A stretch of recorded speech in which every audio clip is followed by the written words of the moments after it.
आपको शिल्पी को प्रेग्नेंट करना है। क्या? मुझे नहीं मतलब इन सब चीज से। अरे कोई बात नहीं, अगर तू बच्चा क्या करे बहू, वो जिद्दी भी तो बहुत है ना, उसकी बात तो माननी ही पड़ेगी। तो उसकी खुशी के लिए। अरे क्या भैया, क्या हुआ? एक बहुत जरूरी बात आपसे करनी है। आपको शिल्पी को प्रेग्नेंट करना है, क्या? बस। अरे रमेश, तेरा दिमाग तो खराब नहीं हो गया? तू छोटी को ऐसे ये किन कपड़ों में खींच के लाया अपने कमरे से? अभी मेरी भैया मेडिकल रिपोर्ट आई है, मैं बाप नहीं बन सकता। Oh no. अरे हो सकता है मेडिकल रिपोर्ट में कोई गलती हुई हो।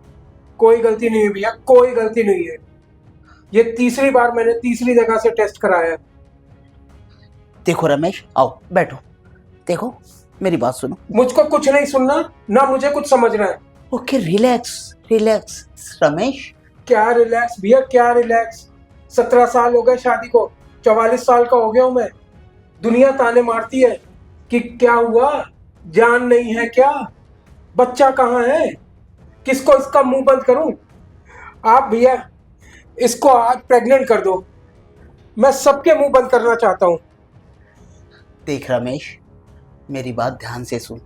देख मेरे भाई, ये तो बच्चे जो होते हैं ना, ये ईश्वर की ही देन होते हैं। मुझे नहीं मतलब इन सब चीज से। अरे कोई बात नहीं, अगर तू बच्चा पैदा करने में नाकाम हो रहा है तो बहुत बड़े अनाथ आश्रम है, वहां से अडॉप्ट कर लो ना। यही तो मैं कह रही हूँ कि जेठ जी जो बोल रहे तुम चुप रहो, बिल्कुल बिल्कुल एक आवाज ना निकले।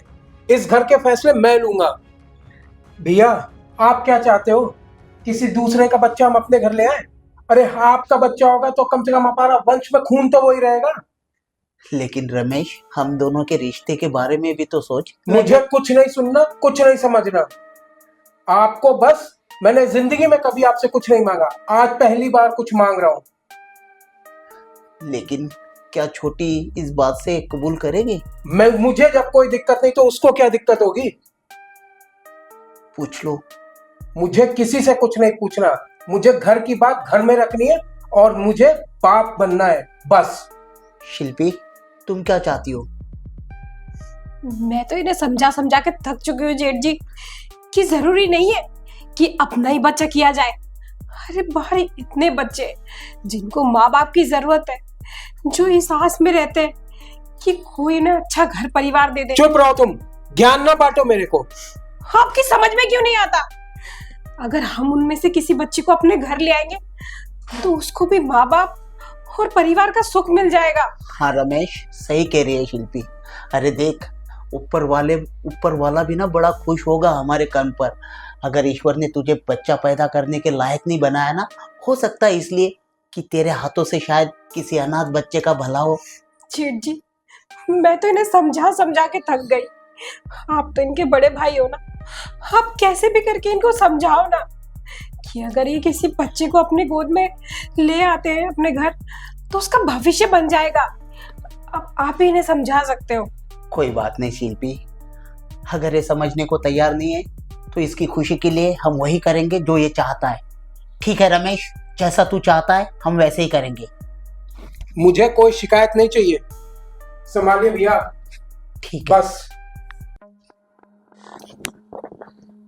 क्या करे बहू, वो जिद्दी भी तो बहुत है ना, उसकी बात तो माननी ही पड़ेगी। कर लेते हैं उसकी खुशी के लिए।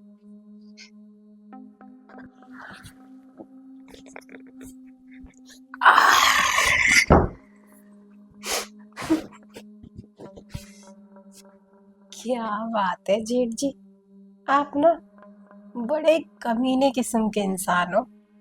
जो मन में आया वो कर लिया, और वो भी अपनी मर्जी से।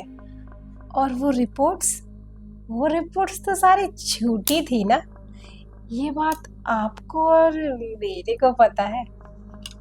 लेकिन वो जो आपका भाई है ना, वो गधा है एक नंबर का। उसको कुछ नहीं पता कि उसका बड़ा भाई कितना तेज है और कैसी कैसी चालें चल रहा है। मान गई ना मेरे दिमाग को, इसलिए कहता हूँ जिस पे भी मेरी नजर पड़ती है ना, उसे पाने के लिए कुछ भी कर देता हूँ मैं, अल्टी या पल्टी। चल आ जा, अब तो डरने की कोई ज़रूरत नहीं है ना तुम्हें। चल सेकंड लगाते हैं।